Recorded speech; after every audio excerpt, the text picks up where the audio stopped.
Pensa no nosso sistema imunológico como uma força de segurança super inteligente, sabe, com guardas bem na linha de frente e, nos bastidores, detetives de elite. Hoje, a gente vai mergulhar em como essa máquina incrível funciona para manter a gente seguro. A grande questão da imunologia é essa, né? Como é que o corpo sabe o que ele deve atacar e o que ele tem que deixar em paz? É um problema de reconhecimento. E a solução que o nosso corpo encontrou, olha, é super elegante e tem várias camadas. Basicamente, a gente tem um sistema de segurança de 2 camadas. Pensa na imunidade inata como se fosse a polícia de rua. Ela é rápida, está sempre de prontidão, mas a abordagem dela é mais geral. Agora, a imunidade adaptativa, essa é como uma equipe de detetives especiais. Leva mais tempo para investigar, mas, quando age, é com uma precisão cirúrgica. E o mais importante, ela nunca esquece a cara de um criminoso. E essa resposta não acontece toda de uma vez. Ela é escalonada. É fundamental entender isso. Primeiro tem as barreiras físicas, como a pele, a defesa imediata. Se elas forem rompidas, aí a nossa polícia de rua, a imunidade inata, entra em ação em questão de horas. Já a resposta adaptativa, que é a artilharia pesada, pode levar dias ou até semanas para ser totalmente mobilizada na primeira vez que encontra o invasor. Ok, vamos começar com os primeiros a chegar na cena do crime, o sistema inato. A estratégia dele não é conhecer cada inimigo um por um, é bem mais esperta. Ele procura por características comuns que praticamente gritam "sou um invasor". O sistema inato procura por uma coisa chamada PUMPs. Pensa em moléculas específicas na parede de certas bactérias ou um tipo de RNA que só vírus tem. São assinaturas moleculares que as nossas células simplesmente não possuem. São literalmente os uniformes do inimigo, o que torna eles bem fáceis de identificar. E como é que esses uniformes são detectados? Bom, por meio de scanners moleculares, chamados receptores de reconhecimento de padrões, ou RRPs. As nossas células de guarda, tipo macrófagos e células dendríticas, estão cobertas por eles, constantemente apalpando o ambiente em busca desses sinais de perigo. E esses RRPs são projetados para se encaixar perfeitamente nos PUMPs, como uma chave na fechadura. A família mais famosa desses receptores são os TLRs, ou receptores do tipo TOL. E olha só que legal essa tabela. Aqui a gente vê a especialização desses scanners em ação. O TLR4, por exemplo, é um especialista em detectar o LPS de bactérias gram-negativas.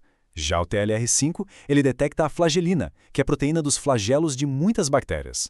E alguns, como o TLR9, ficam até dentro da célula, agindo como uma segurança interna para pegar DNA de vírus ou bactéria onde não deveria estar. Mas detectar um inimigo é só o primeiro passo. O que acontece em seguida é uma reação em cadeia, super rápida e intensa, para neutralizar a ameaça e alertar todo o resto do corpo. A ligação de um PUMP a um TLR não é um evento silencioso, não. É como puxar o pino de uma granada.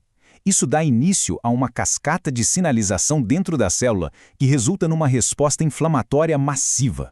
E essa cascata segue uma lógica bem clara. A ativação do TLR leva à liberação de sinais inflamatórios, como as citocinas.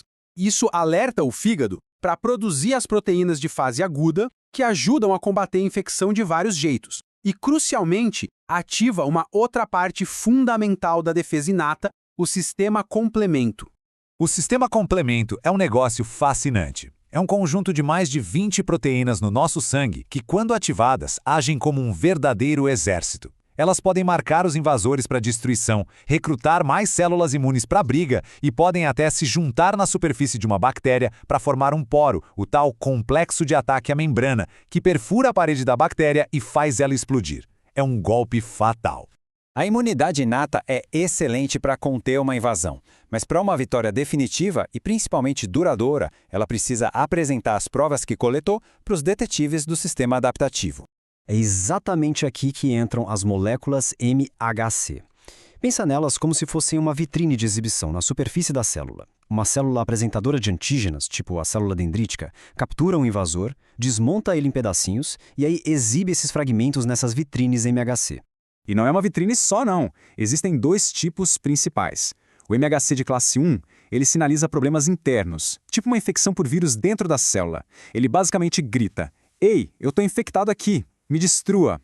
Já o MHC de classe 2, que a gente encontra mais nas células imunes profissionais, sinaliza perigos externos. Ele diz: Olha só que eu encontrei e capturei lá fora. Se preparem para lutar contra isso.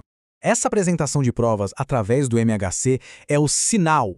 É a hora de chamar as forças especiais do sistema imune, a resposta adaptativa. Essas forças especiais são as células T e B. E ao contrário das células inatas que procuram padrões gerais, cada linfócito T ou B tem um receptor único, o TCR ou BCR.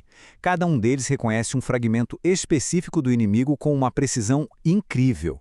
A diferença fundamental, a mais importante, é essa. O sistema inato reconhece o uniforme do inimigo. Isso permite uma resposta bem rápida, mas genérica. Já o sistema adaptativo aprende a reconhecer a face única de cada inimigo. Isso leva mais tempo, claro, mas resulta numa resposta sob medida e na criação da famosa memória imunológica. E aqui a gente vê essa comparação de forma bem direta. A velocidade da resposta inata contra a precisão e a memória duradoura da resposta adaptativa. Elas não competem entre si, de forma alguma, elas são parceiras, cada uma com o seu papel crucial na nossa defesa. E essa parceria de defesa não é exclusividade nossa, dos humanos. Os princípios básicos são os mesmos em todo o reino animal, ainda que com algumas adaptações bem fascinantes. Por exemplo, enquanto os humanos têm um certo número de receptores Toll-like, nos porcos já foram identificados 10 tipos diferentes. O complexo MHC deles também tem um nome diferente, SLA. Já nos cavalos, o receptor TLR4 tem um papel super importante na resposta a certas toxinas de bactérias. Isso só mostra como a evolução foi ajustando esse sistema de defesa para os desafios específicos de cada animal. Se tem uma célula que personifica essa cooperação toda entre os dois sistemas, é a célula dendrítica. Ela usa seus receptores para detectar o perigo, que é a parte da resposta inata, e depois viaja até os gânglios linfáticos para apresentar o que encontrou aos linfócitos T, ativando a resposta adaptativa. Elas são, de verdade, a ponte que une tudo. E essa é a grande conclusão.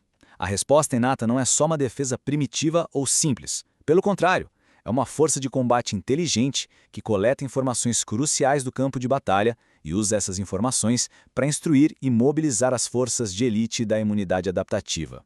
Isso tudo deixa a gente com uma última pergunta para refletir. Se a imunidade adaptativa tem uma memória tão boa, por que então a gente pega uma gripe ano após ano? A resposta, bom, ela está na constante corrida armamentista entre os nossos corpos e os patógenos, que estão sempre mudando.